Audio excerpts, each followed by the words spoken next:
Imagine waking up to discover that your nation's leader has just thrown down the gauntlet against the most powerful country in the world. That's exactly what happened when Mexican President Claudia Sheinbaum delivered a speech that sent shockwaves through diplomatic channels and financial markets alike. Standing before a cheering crowd in Mexico City's historic Zócalo plaza, President Sheinbaum's voice resonated with unprecedented strength. Cooperation, coordination, yes. Subordination, no, never. La soberanía no es negociable.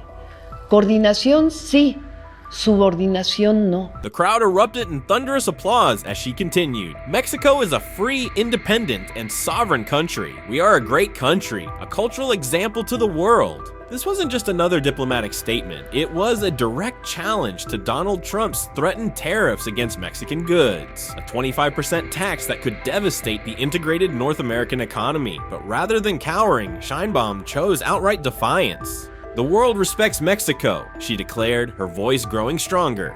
The United States would not be what it is without the Mexican men and women who work on the other side. The audacity of suggesting American prosperity depends on Mexican labor represented a dramatic departure from the cautious diplomacy that has characterized US-Mexico relations for generations. What made Sheinbaum's stance particularly remarkable was her soaring approval rating, which had reached an unprecedented 85%, the highest ever recorded for a sitting Mexican president. This domestic support gave her political capital that her predecessors could only dream of. Mexico had become America's largest trading partner, with over $700 billion in annual trade flows. More than 80% of Mexico's exports go to the United States, but the reverse dependency is also significant. American farmers, manufacturers, and energy companies rely heavily on Mexican markets and supply chains. If there weren't compatriots working in the fields on the other side, the best field workers, there wouldn't be food on American tables, Sheinbaum declared, highlighting American agriculture's dependence on Mexican labor. The statement wasn't just rhetoric, it was backed by data showing that 70% of agricultural workers in states like California, Texas, and Florida are of Mexican origin.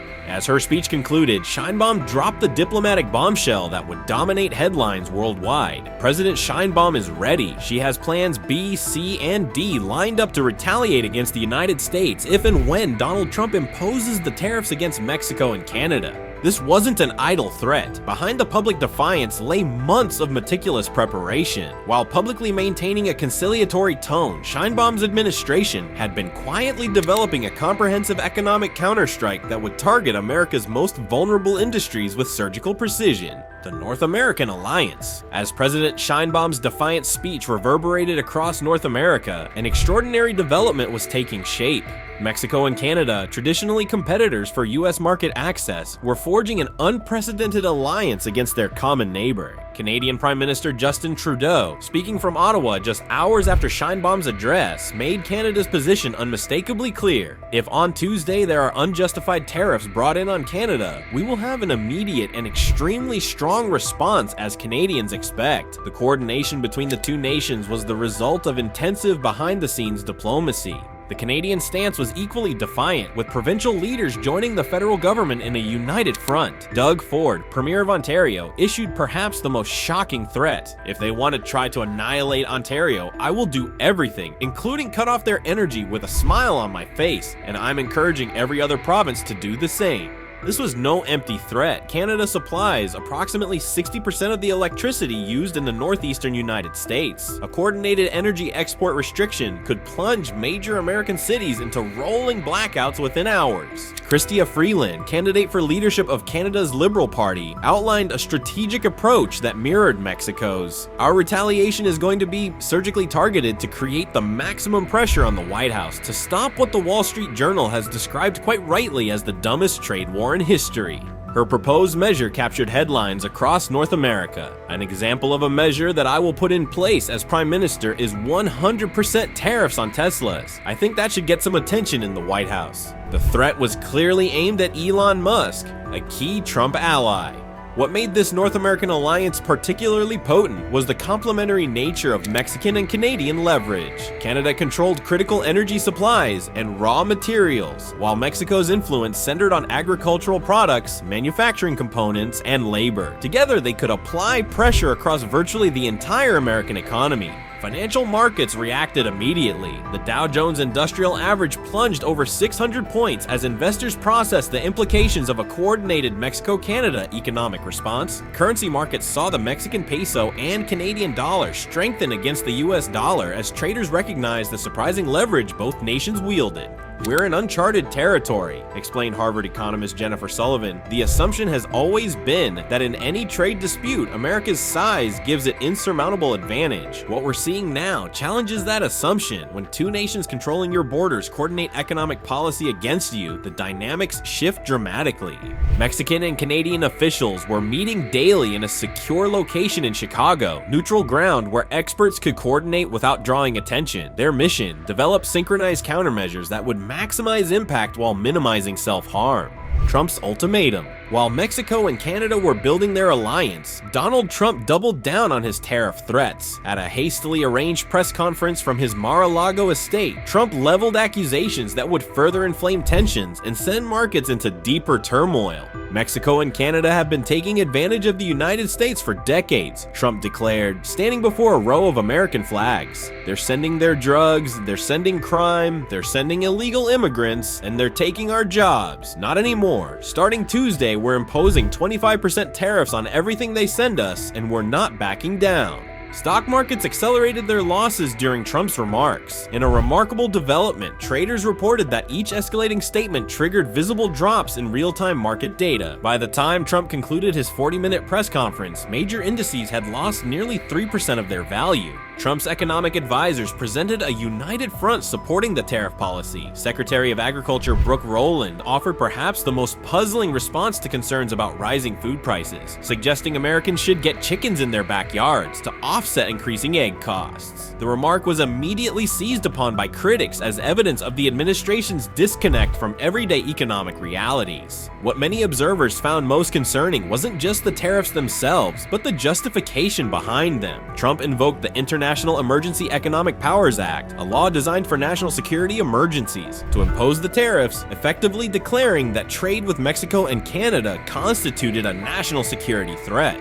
"This is an unprecedented abuse of emergency powers," explained constitutional law professor Robert Garcia. "The IEEPA was designed for genuine security emergencies like terrorism financing, not as a tool for routine trade disputes with allies." The business community's response was swift and nearly unanimous. The U.S. Chamber of Commerce, National Association of Manufacturers, and American Farm Bureau, organizations that had supported many of Trump's previous policies, issued a rare joint statement opposing the tariffs. "These measures will not achieve their stated goals, but will instead harm American businesses, workers, and consumers," the statement read. Particularly vocal was the automotive industry, which had perhaps the most to lose from disrupted North American supply chains. An industry analysis predicted price increases ranging from $4,000 for basic models to a staggering $112,000 for luxury vehicles with significant Mexican and Canadian components. The Atlanta Federal Reserve revised its economic forecast dramatically downward, projecting a potential 3% contraction in GDP for the first quarter if the tariffs went into effect. This represented a 6 percentage point swing from previous growth projections, essentially warning that the tariffs could single-handedly trigger a recession. For ordinary Americans trying to make sense of the rapidly escalating situation, the implications remained murky. But as financial experts began quantifying the potential impact on everything from groceries to mortgages, a growing realization spread. This wasn't just another political drama playing out in distant capitals. The economic shockwaves were heading directly for their wallets, their jobs, and their communities.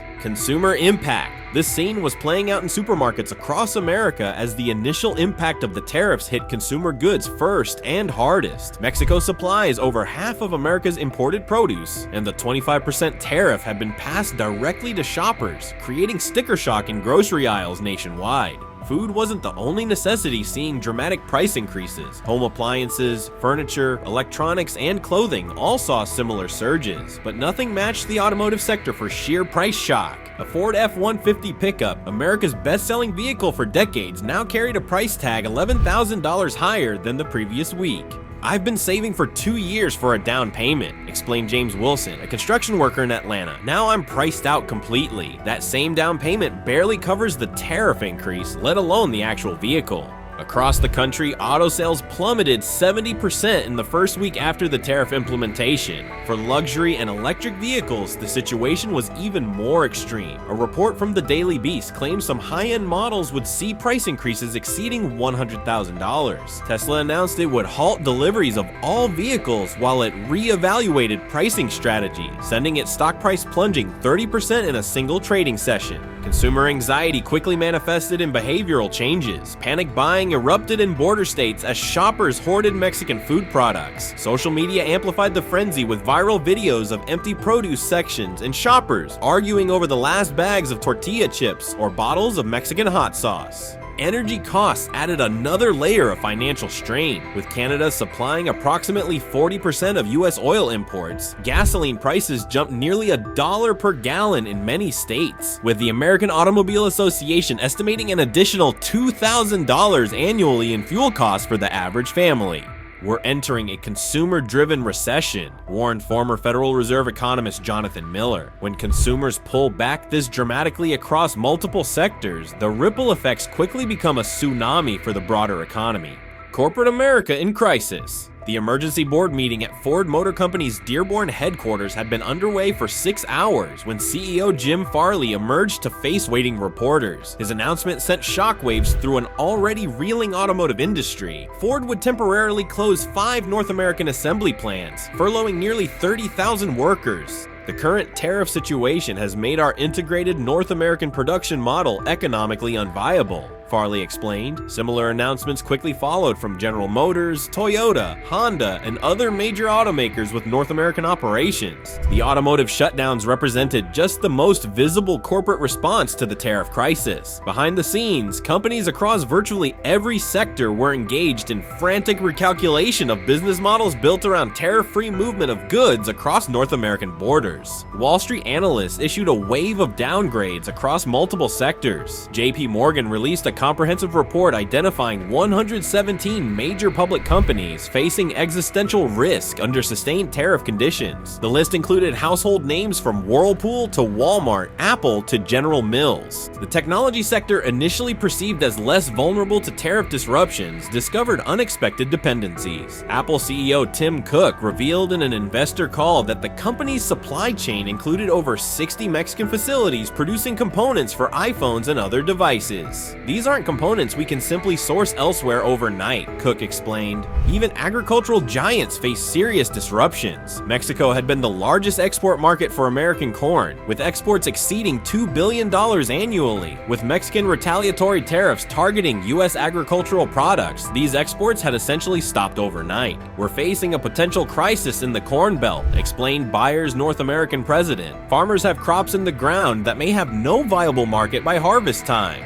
Small and medium businesses faced even greater challenges than corporate giants. Without the financial resources to weather extended disruption or the scale to relocate operations, many faced existential threats. The National Federation of Independent Business reported that 47% of its members expected to make layoffs within 30 days. Corporate restructuring began at remarkable speed. Levi Strauss, which produces approximately 40% of its jeans in Mexico, announced it would temporarily shift production to facilities in Vietnam and Bangladesh. Similar production shifts were announced across industries as companies scrambled to reconfigure global supply networks. Financial markets reflected the growing crisis. The S&P 500 entered bear market territory just 11 days after the tariff implementation, one of the fastest declines on record. Corporate bond markets showed signs of severe stress, with several planned debt offerings withdrawn as borrowing costs spiked. For workers, the corporate turmoil translated directly into job insecurity. Major corporations announced nearly 200,000 layoffs in the first 20 days following tariff implementation, likely just the beginning, as small and medium businesses typically take longer to announce formal layoffs despite facing more immediate financial pressure.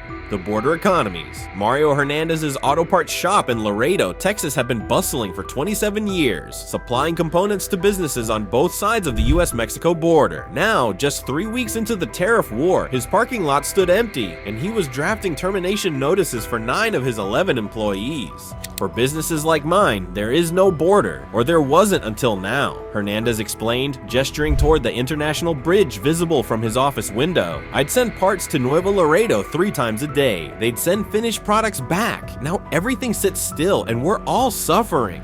This reality was unfolding across America's nearly 2,000-mile southern border. The region had developed a unique economic ecosystem built around binational integration, with cities on both sides functioning as single economic units. The sudden imposition of 25% tariffs effectively severed these connections overnight. Nowhere was the impact more visible than in the twin cities of El Paso, Texas and Ciudad Juarez, Mexico, the world's largest binational metropolitan area with over 2 million residents and completely intertwined economies. Now, the international bridges connecting them stood nearly empty, with commercial traffic down 87%. This region developed around complementary advantages, explained Alfredo Corchado, a journalist who had covered the borderlands for decades. American capital and technology combined with Mexican manufacturing expertise and labor. Tariffs don't just increase costs, they break the fundamental model that made this region thrive.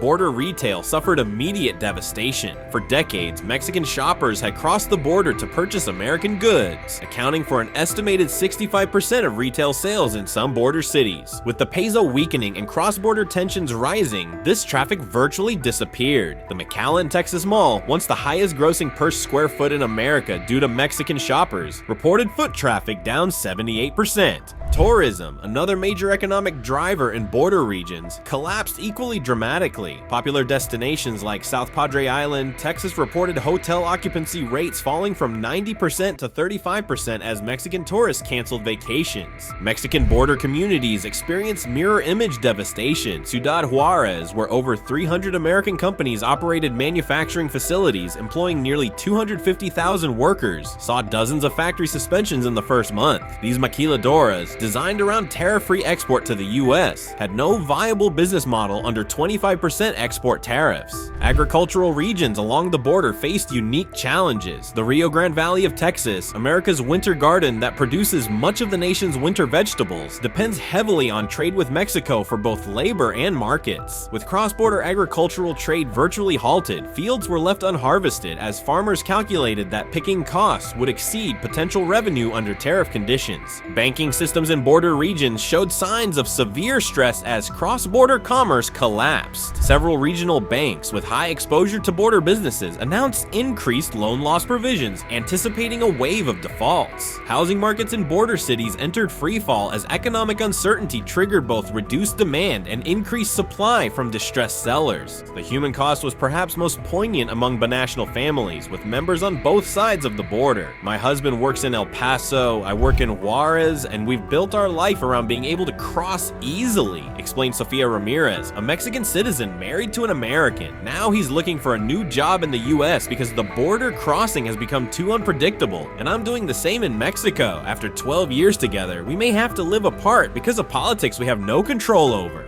As devastating as these impacts were, they represented just the initial shockwaves of the tariff war.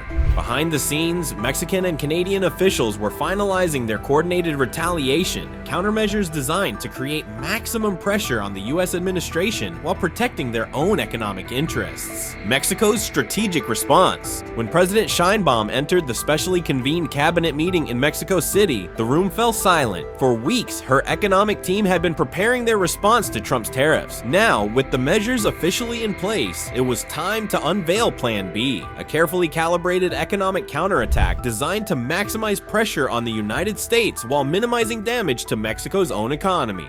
We did not choose this conflict, Sheinbaum told the assembled ministers, her voice steady and resolute. But we will not allow Mexico to be bullied or economically coerced. Today we implement measures that will demonstrate the true cost of attacking Mexico's economic sovereignty.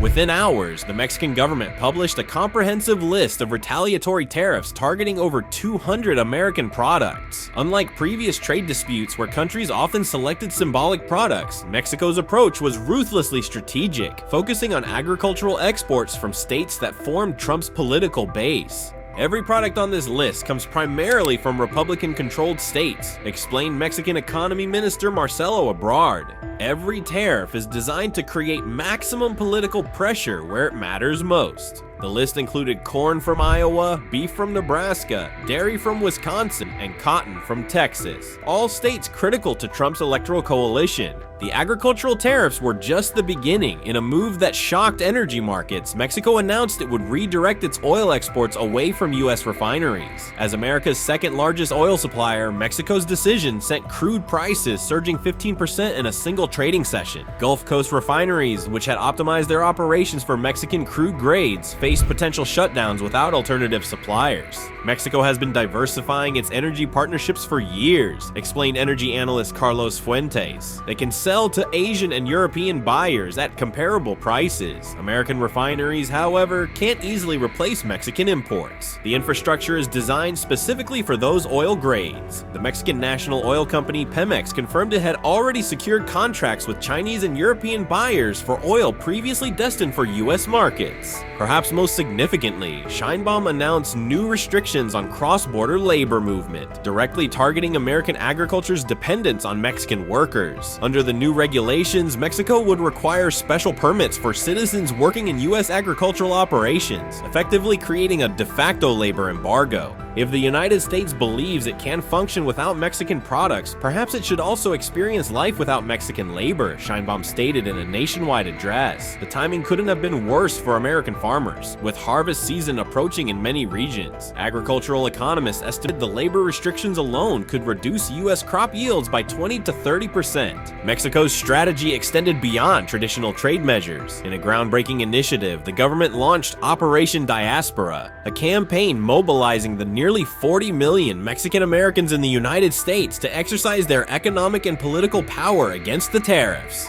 We call upon our compatriots living in the United States to remember their heritage and stand with Mexico, Sheinbaum declared. Buy Mexican products despite higher prices. Support businesses owned by Mexican Americans. And most importantly, make your voices heard politically. Within days, massive protests erupted in major cities with large Mexican American populations, including Los Angeles, Chicago, and Houston. Mexico also leveraged its position as a transit country for Central American migration, a key issue for Trump. While we have cooperated extensively on migration issues, that cooperation is predicated on mutual respect, Foreign Minister De La Fuente explained. In the current environment, we must reevaluate all aspects of bilateral cooperation. The implied threat was clear. Mexico could reduce its enforcement against northward migration, potentially increasing border pressures. Financial markets reacted dramatically to Mexico's coordinated response. The peso, which had initially weakened following Trump's tariff announcement, strengthened as investors recognized the strategic advantages in Mexico's position. Bond yields for Mexican government debt fell as international confidence in the administration's handling of the crisis grew. What we're seeing is unprecedented, explained international relations professor Elena Martinez. Mexico has traditionally approached U.S. conflicts from a position of relative weakness. Under Sheinbaum, they're leveraging every available pressure point with remarkable strategic coherence. This new approach reflected both Sheinbaum's political strength and Mexico's evolved position in the global economy. As Mexico's countermeasures took effect, American businesses with exposure to Mexican markets began feeling immediate pain. Archer Daniels Midland, one of America's largest agricultural exporters, issued a profit warning as Mexican buyers canceled contracts. John Deere announced it would furlough workers at factories producing agricultural equipment, citing collapsed demand from key export markets. Meanwhile, north of the border, Canada was implementing its own coordinated response, one that targeted different American vulnerabilities but formed part of the same strategic alliance with Mexico.